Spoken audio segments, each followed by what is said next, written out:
Vice President Kamala Harris makes her first trip to Chicago since taking office. Mayor Lori Lightfoot says the city will follow new federal guidelines to make the COVID vaccine available to all adults this month. Plus, how officials are responding to a string of shootings, Congress gears up for an infrastructure fight, and a new public official is reportedly facing federal investigation. Here with all of that and more, Amanda Vinicky, Heather Sharon, and Paris Schutz. So, guys, Vice President Kamala Harris, we know that she came to town yesterday to promote the Biden administration's COVID recovery efforts and the vaccination campaign. But a press conference with local politicians following her visit, Heather, was left marred by a bit of confusion. You were there. What happened?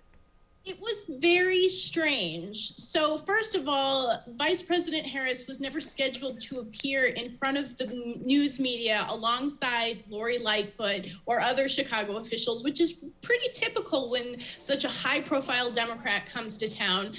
Instead, Senators Dick Durbin and Tammy Duckworth, along with Lori Lightfoot and Governor J.B. Pritzker, were scheduled to hold a press conference nearby the vaccination site that the Vice President toured. However, the mayor and the governor never arrived. Now, the governor says that the mayor's team told him that the press conference was canceled. And the mayor said that, well, it started before she got there because she had a one-on-one conference with the vice president. So she decided to reschedule it for about 90 minutes later at City Hall. But what was really sort of, piquing everybody's interest was the fact that the original site of the press conference was besieged by protesters who were chanting anti-Lightfoot, anti-police slogans, and they were incensed by the death of 13-year-old Adam Toledo, who was killed by police about a week ago. So it was a very unusual press conference. Now, when we made it back to City Hall, I asked the mayor, hey, did you cancel the press conference because of the protesters, or were you still peeved with Governor Pritzker for signing two bills that you vehemently opposed? And she said, no, it was just logistics. But that is not how a vice presidential visit to a city is supposed to work. Now, Amanda, let's get to those bills because some observers are wondering if there's a little bit of tension between the two because Mayor Lightfoot opposed those two bills that the governor signed. Amanda, what were they? So these are bills. For one of them gives more power to the Chicago Teachers Union. Constantly, that CTU, as just you reported tonight, Brandis, very much at odds with both the school district as well as in general the Lightfoot administration, and of course had endorsed Lightfoot's opponent, Tony Preckwinkle. I'm going to get back to that in just a second in the mayor's race. The other measure is going to basically be a bigger financial burden for the city because it increases the pension benefits that a certain group of Chicago firefighters are going to receive.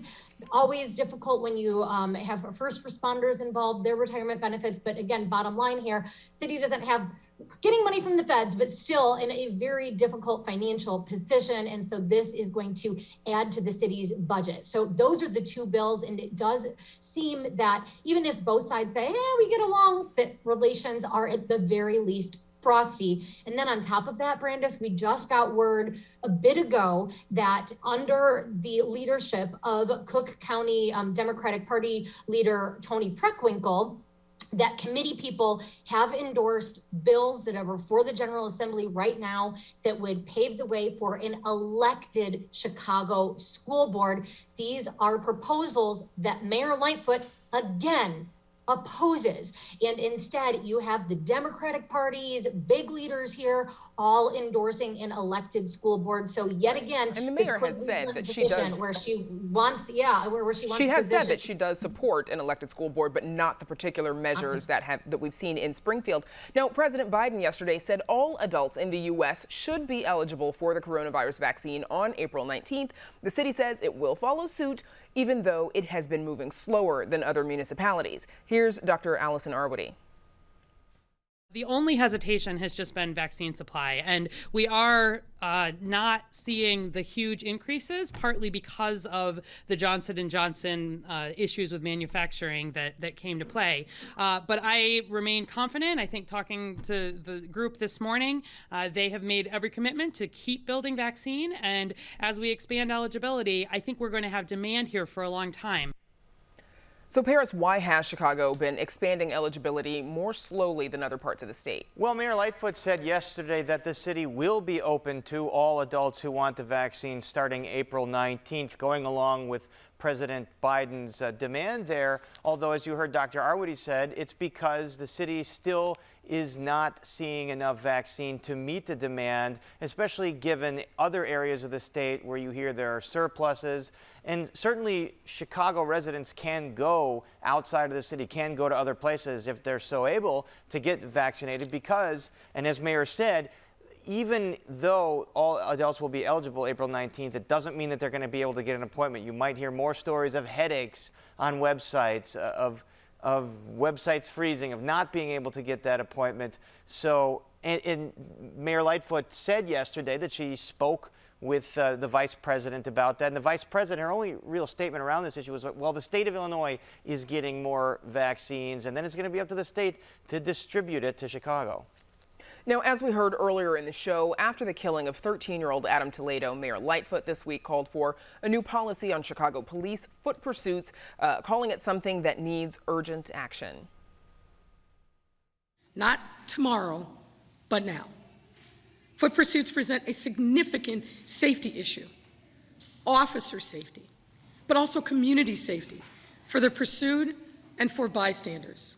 And CPD engages in hundreds of foot pursuits annually and many every single day. Amanda, you covered this for us tonight. What are some of the proposed changes and how difficult might they be to get through?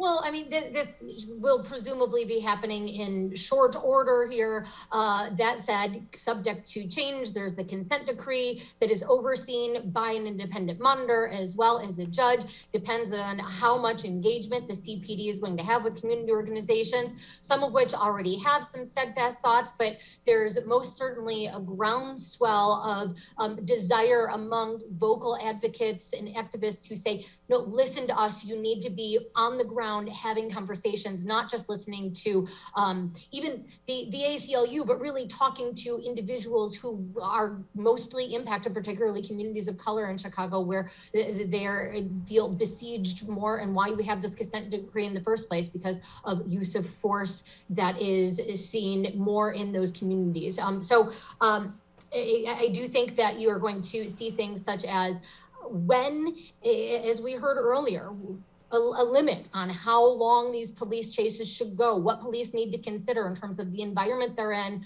who else is around, whether they're going to be able to get at a suspect or catch up with the individual they want to pursue at a different time or opportunity versus chasing them. Now, Paris, you know, there have been several high-profile shootings in recent days, including the 21-month-old shot in the apparent road rage incident on Lakeshore Drive. What have you been hearing from police and city officials? Well, what police say so far is they have questioned someone in connection with that, a person of interest. Beyond that, very little. I mean, they don't believe it was gang-related. They do believe it was a road rage, isolated incident like that. We're really not hearing a whole lot on the homicide rate in general, which, again, it was a pretty bad weekend over Easter, and you're seeing numbers this year that outpace last year, which was a particularly bad year.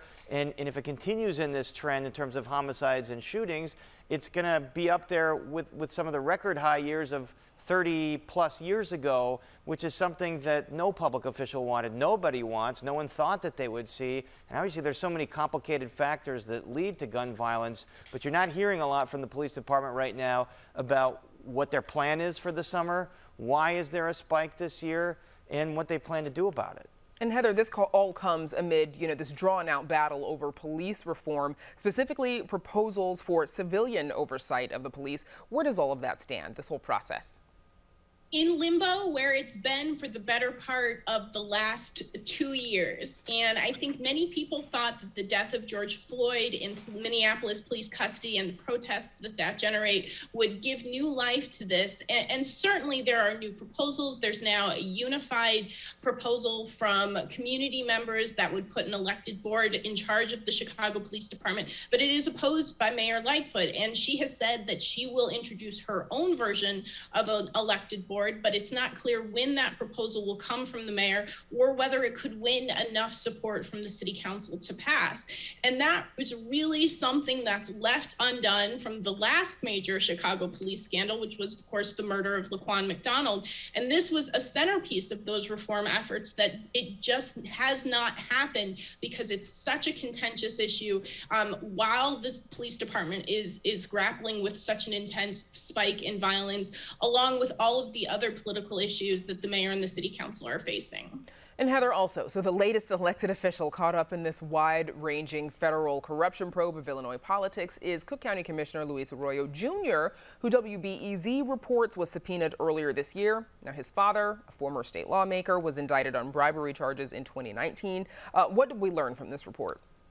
Well, WBEZ reported that the federal prosecutors subpoenaed his tax records. Now, like many other elected officials, Luis Arroyo Jr. lobbies other elected officials. So he is a registered lobbyist to lobby the General Assembly. That's totally legal. And it's not clear what the feds were looking for or, of course, what they found, but it is part of this swirling corruption around lobbying and cross-lobbying. And there are many proposals that would make it illegal, but none of them have gained enough traction to get through the General Assembly. And, of course, I should mention that Luis Arroyo Jr.'s wife was a lobbyist for ComEd, which, of course, we've talked about extensively. And his father is awaiting trial on charges that he essentially bribed a state senator for a client of his lobbying firm. So this will turn up the pressure on state officials who are still grappling with whether to pass ethics reforms. But it does remind us all that the feds are out there serving subpoenas and we don't know what they're doing, although, of course, they're welcome to call any or all of us to let us know what they're doing. And that's the pressure on his dad, I think, too. Absolutely. Now, Paris, yesterday you spoke with members of the Illinois congressional delegation, including a Senate maneuver that will let them take up President Biden's infrastructure without having to deal with the filibuster. How contentious is this process expected to be? It's going to be very contentious. Looks like it's going to fall down along the lines of what constitutes infrastructure, because infrastructure is typically very popular on a bipartisan basis, but Republicans messaging on that as well. There's certain things in there that shouldn't be infrastructure, like healthcare infrastructure or electric charging stations, and then it'll fall down on how to pay for it. Democrats want, a rise in the corporate income tax from 21 to 28%. But don't be surprised, even if reconciliation is used, which now we know it can be on this, where just Democrats pass this on a party line vote, don't be surprised with the possible return of earmarks that Republicans stick some things in there for their district, vote against it, and then if the bill passes, they go have a little press conference and ribbon cutting at a new bridge in their district, as these things tend to go. I think they call that pork. Amanda, we've got 30 seconds left. Wasn't election day in Chicago, but there were some suburban races in Chicagoland. 1 to 2 races that caught your eye. Well, so again, just referring back to that corruption scandal, you do have one of the individuals who has been charged with accepting a bribe from an executive of the red light company Safe Speed. That is Lou Presta, appears to have won yet another term for Crestwood. Chris Getty in Lyons, not been charged, denies any wrongdoing, but Lyons Village Hall was raided, and he again appears to win. You saw some, however, incumbent mayors fall down. So I would say the key is really low turnout. That's the commonality. All right. Thanks, as always, to the Spotlight Politics team, Amanda Vinicky, Heather Sharon, and Paris Schutz. And you can find much more about the stories discussed tonight with our Spotlight Politics team by visiting our website.